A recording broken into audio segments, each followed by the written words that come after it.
안녕하십니까. 성인간호학 소화기계를 설명할 한국국제대학교 간호학과 조정희입니다. 목차를 설명드리겠습니다. 제1장 소화기계, 소화기계의 개념, 구강, 식도, 위장, 소장, 대장, 부속기관 있고요. 2장으로는 위장질환이 있는데 식도 역류에 대해서 알아봤고 예방법과 간호중재를 설명하겠습니다. 그리고 참고문헌이 있습니다. 소화기계 개념에 대해서 말씀드리겠습니다. 위장관은 구강, 식도, 위, 소장, 대장에서 씹고 소화하고 흡수한 후에 직장에서 내장으로 찌꺼기를 배출한답니다. 구식이 소대직항 아시죠? 구강 오랄비티입니다. 영국의, 경국의 혀, 치아 28개고요. 사랑니 위아래 4개씩 있겠죠? 그리고 잇몸, 점막으로 구성이 되어 있고요. 기능으로는 저작 기능, 타액 분비, 연화 기능이 있습니다. 저작 기능은 제5 내신경에 관여를 하고요. 3차 신경이죠. 타액을 분비하는데 설하선, 혐의샘, 이하선, 기미샘, 하악선, 턴믹샘이 있고요. 하루에 1에서 1.5리터를 분비를 해요. 그리고 pH 6에서 7로 약 알칼리성이죠. 중추신경계에 연수해서 타액을 반사하는데 이 타액은 음식을 부드럽게 하는 윤활제 역할을 한답니다. 그리고 혀의 유두돌기에서 미뢰를 자극하고요. 타액의 효소로는 아밀라제가 있는데 이 아밀라제는 프티알린으로 침에만 있는 아밀라제예요. 그 역할은 탄수화물을 말토즈로 분해를 한답니다. 이 전분을 몇 당으로 분해를 하는 거죠. 그리고 연화 기능이 있습니다. 식도 에스파고스는 구강에서 유로 가는 통로입니다. 연화작용을 하고요. 미주신경이 관여를 합니다. 점액을 분비해서 음식물을 통과만 하도록 해요. 그러니까 화학적 소화 영향은 전혀 관여치 않는 거죠. 식도는 기관과 후두 뒷면에 위치를 하고요. 길이는 22에서 25cm, 지름은 2에서 2.5cm, 그리고 상부 식도 관략근과 하부 식도 관략근이 있는데 하부 식도 관략근은 위와 연결되는 부위에 있어요. 평소에는 수축된 상태로서 음식물 역류를 방지하는 역할을 하고 있는데요. 식도 점막도 보호를 한답니다.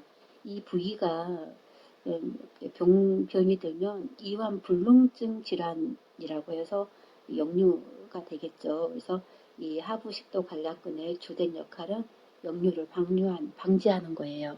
그리고 식도는 상부 2분의 1은 뼈대 근육이 관여를 하고 수의근이죠. 하부 식도 2분의 1은 민문이근, 평활근, 불수의근이 관여를 한답니다. 위 수토막은요, 좌상복부 늑골 바로 아래에 있는데요. 용적은 1500ml로 크고요. 분문관략근과 위몸통, 유문관략근으로 구성이 되어 있어요. 세포, 주세포, 벽세포, 지세포, 분문샘 이게 4가지가 있는데 주세포는 위벽을 보호하는 점액을 분비해서 소화를 하고요. 펩시노계는 HCl에 의해서 펩신으로 전하를 하죠. 단백질을 분해하는 거죠. 소화 효소 분비인데 단탄지를 분해를 해서 지방을 분해하고 지방 분해는 거의 일어나지 않아요. 그리고 벽세포는 HCl을 분비해서 염산, 위산을 수분 분비하고요. 내인성 인자를 생성을 하는데 이 내인자는 비타민 B12로서 비타민 B12 흡수에 도움을 주는 거예요. 그래서 이 비타민 B12는 적혈구를 생성하는 데 도움을 주는데 이 비타민 B12가 부족하면 악성 빈혈이 일어난답니다. 그리고 지세포는 유문샘이 있는데 이 지세포는 가스트린을 생성을 하고요. 이 가스트린은 위를 자극해서 염산, 위산을 분비를 해요. 그리고 점액 분비도 같이 일어나죠. 또 분문샘은 점액을 분비해서 위벽을 보호한답니다. 그래서 위에는 3가지 점액 분비를 하는 곳이 있는데 소화세포가 있는 주세포, 그리고 G세포, 가스트린이 있죠. 그리고 분문샘이 있답니다. 소장 스몰 인테스틴은 그 12지장과 공장, 회장, 회맹판막으로 구성이 되어 있어요. 12지장은 유문에서 췌장 머리까지가 되겠고요. 공장은 음식을 거의 다 흡수를 하는 작용을 해요. 그리고 회장은 길이가 3.6m로 다소 길고 비타민 B12를 12를 생성을 합니다. 그리고 소장에서는 소화와 흡수 역할을 하는데요. 췌장과 담낭 총담당관에서 그 담즙을 보내는 역할을 하는데, 이 담즙은 간에서 생성이 돼가지고 간관을 거치고 담낭관에 그 담즙액이 저장이 돼서 담관을 통해서 이 간관과 담관에서 두 개가 새로 만나서 총담관으로 통해서 바더팽대부를 거쳐서 오디 관략근을 거쳐서 12지장으로 이 담즙이 나가요. 그러면서 소화와 흡수를 돕는 역할을 하죠. 우리가 자율신경계를 보면 교감신경계와 부교감신경계가 있잖아요. 근데 이 소장은 교감신경계를 자극을 하면 소장운동이 억제가 돼서 통증이 발생을 하고요. 부교감신경을 자극하게 되면 소장운동이 증가가 돼서 긴장력이 증가돼요. 이 말은 소장은 부교감신경을 자극을 해서 우리가 조금 편하게 있을 때 소화가 잘 된다는 거죠. 대장 라지 인테스틴에 대해서 알아보겠습니다. 대장은 맹장, 결장, 직장, 항문으로 이루어져 있는데요. 그 해명판막에서 항문까지 연결이 되어 있고 길이는 1.5에서 1.8m, 굉장히 길죠. 그리고 지름은 5cm로 다소 통통하답니다. 맹장 세큐움에 대해서 알아볼게요. 대장의 첫 번째 5에서 7.5cm 부분에 있고요. 맹장의 말단인 흉수를 가지고 있어요. 그리고 결장, 콜론은 유일한 분비물인 점액이 있어서 여기에서는 상행결장과 행행결장, 하행결장, S자결장이 있는데 그 점액이 상행결장에서는 그 물과 같은 거거든요. 그 소장에서 이제 소화를 흡수를 하고 물과 같이 올라온 것들 상행결장에 오기 때문에 이쪽에서 병소가 발생하게 되면은 우리가 설사를 하게 되는 거죠. 그리고 직장과 항문이 있는데 직장을 렉툼이라 하고 항문을 아너스라고 해서 이 항문 두 개의 관략근이 항문의 개구를 조절을 해요. 그래서 용이하게 변을 볼 수 있게 하고요. 대장의 기능으로는 수분, 요소, 전해질을 흡수 완료할 수 있는 역할을 하고요.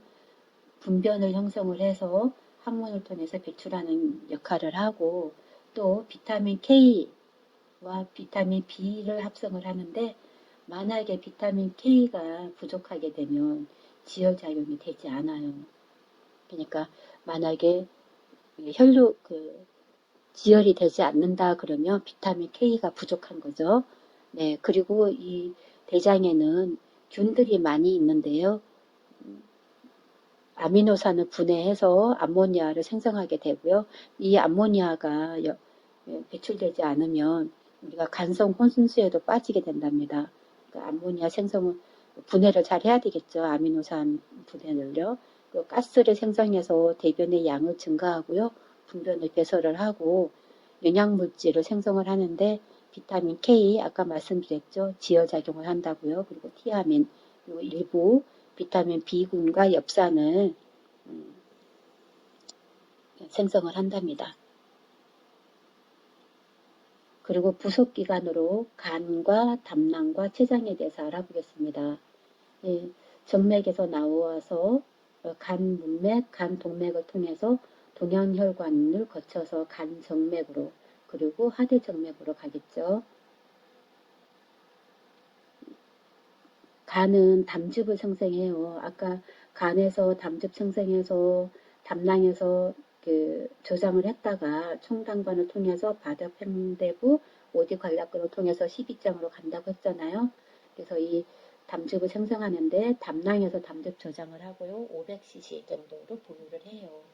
그리고 빌루리딘이 배설이 잘 안 되면 황달이 발생해요. 노랗게. 우리 얼굴이 노랗게 되는 거 있잖아요. 세포로 밖으로 배출이 안 되고 세포로 이렇게 침투하기 때문에 얼굴이 노랗게 되고 살도 노랗게 되는 거죠. 저도 약간 그런데요. 그리고 비타민 K 합성이 이제 부족하면 출혈이 일어납니다. 그리고 담즙 분비 경로 아까 말씀드렸죠. 담세포의 분비물은 담세관을 통해서 총담관으로 거쳐서 바더팽대부와 오디 관략근 그래서 12장으로 간다고 말씀드렸죠.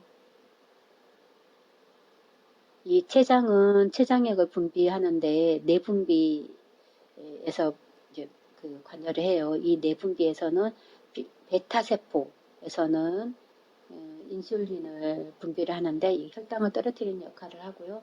알파세포에서는 글루카곤을 생성을 하는데 분비를 하는데 이거는 혈당을 올리는 작용을 해요. 그 간은 자엽과 우엽이 있죠.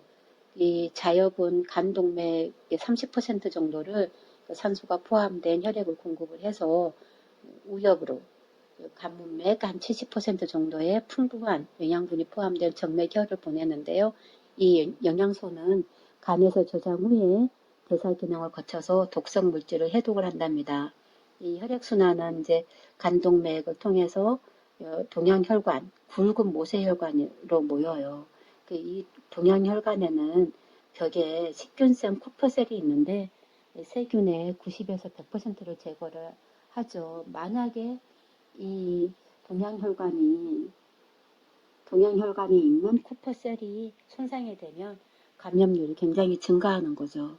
그래서 우리 아까 간성 혼수 말씀드렸잖아요. 그런 것도 발생할 수 있어요. 2장에서 식도 성인 간호학 위장질환 2장 식도 역류에 대해서 알아봤는데요. 개념은 식도 열공 그러니까 탈장이 있고요. 있는 식도 역류는 소화불량의 가장 흔한 원인이 되고 아침에 특히 미각의 변화, 맛을 못 본다든지 아니면 뭐 쓰다든지 그리고 그런 현상이 일어나고요. 혀의 자결감을 호소할 수 있는데 뭐 통증이 느껴지는 거죠. 그리고 위산 역류로 치아 구겨면이 침식을 초래할 수도 있고요. 식도 역류를 예방하고 간호하는 중재는 소량의 음식을 자주 섭취를 하고 식이요법을 통해서 예방을 하고요. 그래도 안 될 경우에는 제산제를 복용해야 되고 침상을 올려서 증상이 개선할 수 있는데 역류가 되기 때문에 자위를 해야 되겠죠. 머리를 조금 더 위장보다 높게 해줘야 되겠죠. 저는 이 성인 간호학 소화기계를 준비하면서 2가지 책을 보고 그리고 저희 배익렬 교수님께서 주신 유의물을 참고를 했는데요. 그래서 3가지를 참고를 했겠죠. 성인 간호학 1, 수문사에서 2019년에 발행을 했고요. 그리고 또 하나는 대치협지 제5권 제4호 1997년에 발행된 이 대치협지인데 임상가를 위한 특집 3 소화기계 질환 페이지 231쪽을 참고했습니다. 들어주셔서 감사합니다.